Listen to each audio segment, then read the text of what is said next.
Why do you think now, looking back now, 32 years, 33 years, why go back and remember?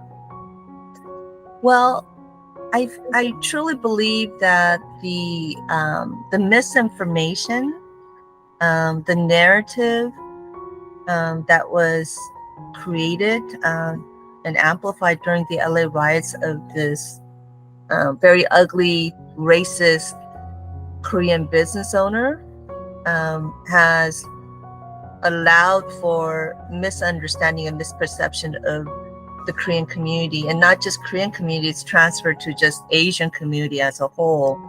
And because of that misunderstanding and the demonization of the community as a whole, that I believe a lot of the current violence against Asians are an outcome of that, because of that misperception and the demonization.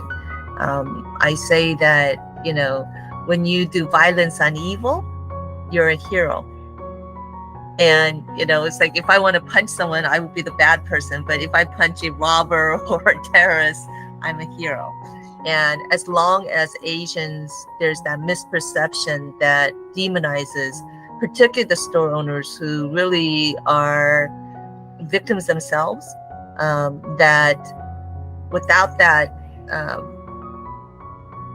correction, that is, because of that demonization and misperception that these store owners are privileged, they are expected to do certain things that are literally impossible.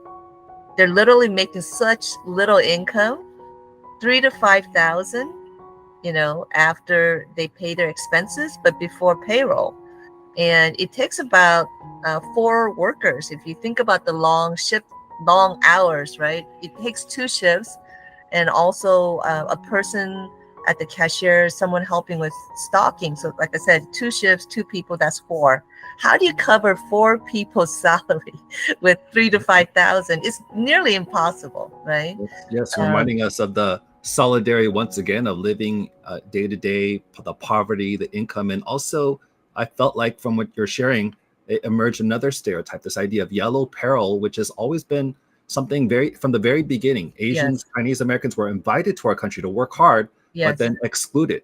When Yes. we were at war with more than one country, but it was Japanese Americans that were interned in the United States of America. And then I'm hearing like maybe there's this demonizing of Korean businesses, Korean people, this Yes. same kind of yellow peril that has been Yes, perhaps a that's part right. of our story that we don't want to have, but still it's persisting for some reason. Right. And there is also this perception that somehow they have targeted certain communities and have taken away business opportunities, but really many of them they're risking their life. First of all, it's the second most dangerous job of being killed while working. Number 1 is taxi driver, then number 2 is a convenience store employee. Right. So in essence, these store owners and family members are providing a service while risking their life.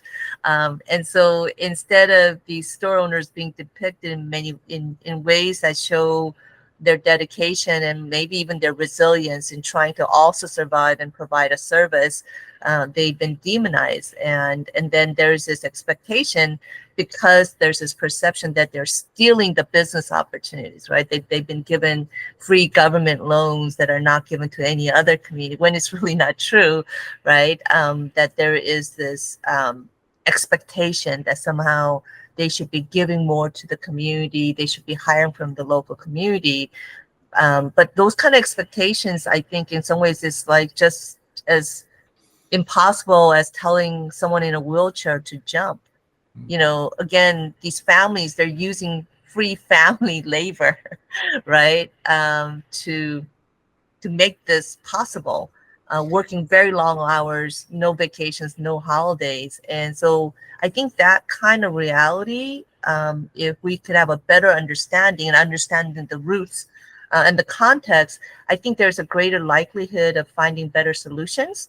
I mean, yeah, perhaps in those neighborhoods, finding job opportunities, greater philanthropic efforts to help the broader community. I think those are all like worthy causes. And if you're a successful business person and you want to be even more successful, I think those are practices that actually make great sense, right? But if you don't recognize that someone is in a wheelchair and expect them to jump because you need them to jump, without that realization, you're just going to be upset and angry, right? And be frustrated from both ends. But once you realize that at minimum, you could say, oh, you know what, yelling at them is not going to solve the problem. Maybe I'll bring some bunch of people and throw them over our back and, help them jump or build a ramp, something, right? But yelling at them will definitely not work. And I feel that in that way, many of our communities who've been pitted against one another because we've been blinded by that misinformation, that we don't know what the root causes are, right? But if you can understand what the root cause and the true context, again, there's a better pathway to finding better solutions. And even in this situation, maybe you could create a job placement program that's subsidized by the federal government. It's a win for the store owner because they get an extra employee without paying their payroll, right? It's a win for the community because a person, now they're employed, they get paid, and they even potentially could not only get employment skills, but maybe even business skills, right? And the community gets better service, right? And perhaps someone who's unemployed that could cause some problems to the community, now they're gainfully employed and paying taxes.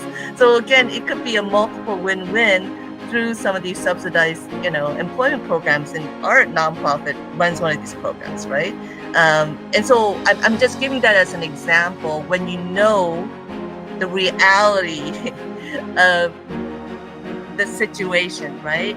Your likelihood of coming out with better solutions to those challenges is greater.